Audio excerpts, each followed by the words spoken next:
Hello there, it's Carol King again, the developer of Custom Home Builder Solutions, also known as CHS. This video is going to be the continuation of one or two strings playlists of videos depending on what you're working on. If you're new to CHS and you've been working on Setup and Help and CHS setup steps and looking at post-prior period payables, which has to do with entering payables entries that are dated on or before your balance forward date, because you need to tie your accounts payable balance forward, so you're entering payables entries that are part of that payables balance forward, or because you're entering the detail of payables that were posted for jobs in progress on or before your balance forward date. You will be watching videos about posting unpaid, paid costs, but this video is going to be about deleting accounts payable entries that were posted as prior period entries. And when you click the video button, you'll see this video. So I'll close that. That's if you're working on setting up CHS. Now, if you're working on maintaining a bunch of payables records, which this might also be a continuation video for you, and I go to all payables transactions and I click help there, and then I just scroll down through things for taking care of your payables transactions, you're going to see there's a section that is starting in about how to delete various kinds of payables entries that you're made, and the very same entry will be here about deleting payables posted as prior period entries. And that's what we're about to demonstrate. So let's start doing it. First of all, on the Home tab, I clicked all payables records and then all payables transactions, and I opened this vendor transactions menu. Now it's showing me the min and max dates of my entry in this set of books, and I'm just going to click to look for all dates for all records, so that all records open up in my transactions database. The reason for that is that I wanted to use a search feature to come over here and see where it says credit card, voucher, or prior period. I'm going to drop down and select that I only want to see prior period entries that I have created. So if you look at the invoice dates on these, as I start scrolling down, they are all dated on or before 12/31/2001, which was our balance forward date in our previous prior period videos. Now, if you take a look at some of these, let's take a look at one of the ones we were putting in as unpaid as of 12/31 as part of our accounts payable balance forwards in our video about posting unpaid accounts payable as prior period. You'll see that the invoice date was 12/31/2001, and that then it was paid out of CHS, out of a regular cash account with a certain check number in the year 2002 in January. In other words, CHS does see this as a check, posted it, and took it out of your cash account 1020.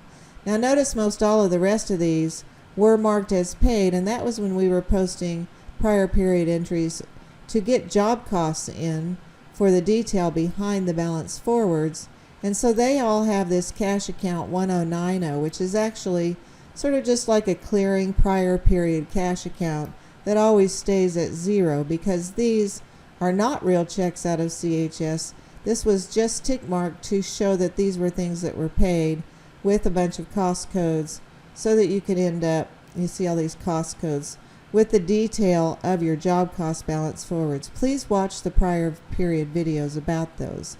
But let's discuss whether we need to delete any of these. We suddenly decide, say for some reason we're wanting to delete audio video environments, which notice was paid after the balance forward date. So let's see what happens if I slide back over here and use the delete button for that one. It has opened and told me this is a prior period record that was paid after your accounting balance forward date. That means it was paid or posted as a check in CHS.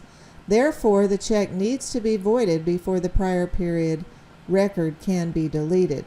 Note that prior period records must be deleted and re-entered if you edit them. Now, if you remember in the previous videos about prior period, CHS is making several entries connected to prior period behind the scenes to take things in and out of your general ledger account so that they don't interfere with the balance forward that you posted on your chart of accounts for certain GL accounts. Prior period entries are peculiar and took a bunch of work to figure out how to do, but CHS is taking care of it for you. But it says if needed, click the continue button to open the list of checks window in order to void the check. So if I click continue, this is the list of checks window that has been narrowed down, you can see in green, to just that check. And if I go to void this check, you're going to see some explanation that if I click to void this check, it will be put into the unpaid payables list. The check will be removed, added back to the checking account, and the detail, if you wanted to look at the detail of what was on that check, there was just one entry. That entry will be put back into unpaid. I'm actually not going to void the check. It's just a matter of clicking this, it voids it, and then tells you it's now an unpaid. But I'd like to leave it there so I don't have to mess with this again for another video. But that's what happens if you try to void a prior period entry that was then paid. I'm going to resubmit my search because it needed to refresh in case I voided that one. But I resubmitted, so we're back to just the prior period entries here based on the search that we did for those. Now if you notice this one and you wanted to delete it, it has a cost plus draw number of 1, meaning that it's been included in a cost plus draw that was given to a customer. So CHS is going to object to just directly deleting this prior period entry. And it tells you why, and it tells you the solution about how you might need to go post a reversing entry in payables for this one, etc. Now call us if you need some help with getting that done. We can help talk you through it. But you can read this and you may get a clue as to what you need to do about removing, or not removing, but actually making some additional entries to take care of whatever you thought was wrong with this one. If completely necessary, and it's okay to do it, you could go over to draw requests and delete this draw number 1, but that's probably not what you're wanting to do if you already handed it off to your home buyer customer. So if it's included in a cost plus draw of some kind, CHS will object to deleting it because customers don't like their next cost plus draw to just not match up with the first one. So there's things you can do about that one. If I wanted to delete this one, which was just marked as paid in the 1090 account and has a draw number of 99, meaning it hasn't been included on a cost plus draw. If I click that one, it's going to let me continue to delete the record, which I'm not going to do, but it will just delete it and it'll be gone from your things, which means all of a sudden whatever you were entering for H11 River for cost, job cost to match your balance forward might be off, and you need to go re-enter this as a prior period entry correctly, however you thought, or maybe it was just one that you entered and you shouldn't have entered. Who knows why you're deciding to delete it, but it will let you delete that one. I think this one is an unpaid one. See, it's called unpaid. It's one of the unpaid entries that we did to match our accounts payable balance forward. And if I click that, it's going to say, this is an unpaid bill. Please use the unpaid payables window to delete this invoice. There's a reason for that. It needs to be controlled. So let's close that. That's basically over there on the vendor transactions how you would be deleting prior period payables. But let's just jump over to unpaid payables. And let's just open all unpaid payables for a second.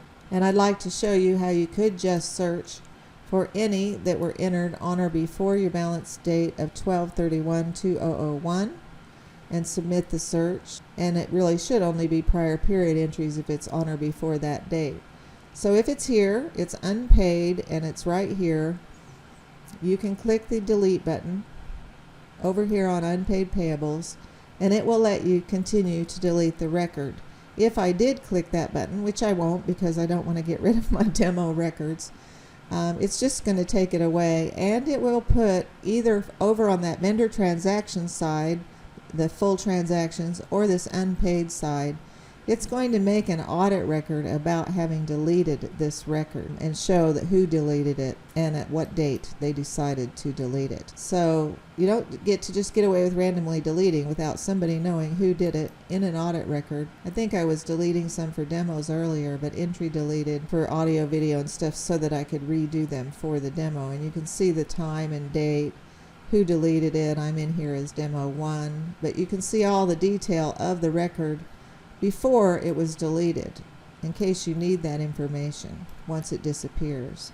So that's basically what starts happening when you start trying to delete payables entries that were posted as prior period entries in CHS. Thank you for watching.